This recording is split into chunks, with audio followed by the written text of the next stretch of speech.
population as a whole as an inferior race. I mean, it doesn't get stronger than this. And yet you want to be careful about your language.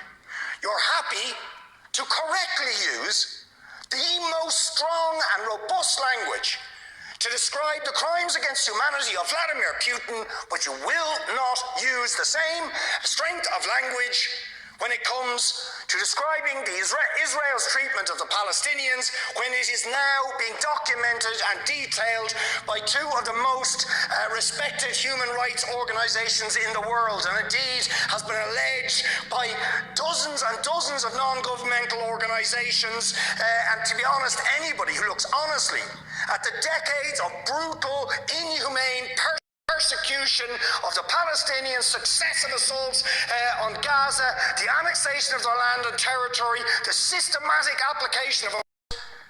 You don't want to even use the word apartheid. Never mind sanctions. 5 days sanctions against Putin and his thugs, 70 years of oppression by the Palestinians, and it wouldn't be, what was the word you used?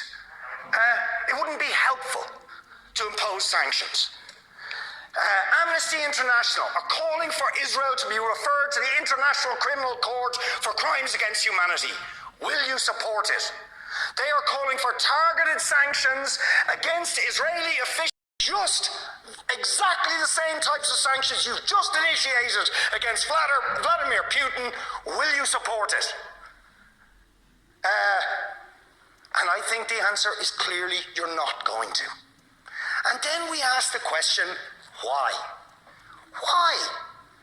With such strength of feeling, Fine Gael and Fianna Fáil and Green TD stood up one after the other, saying it was intolerable, the thuggery and the warmongering and the brutality of Putin. You wouldn't stand for it. Urgent action had to be taken. But we've got to be much more careful with the Palestinians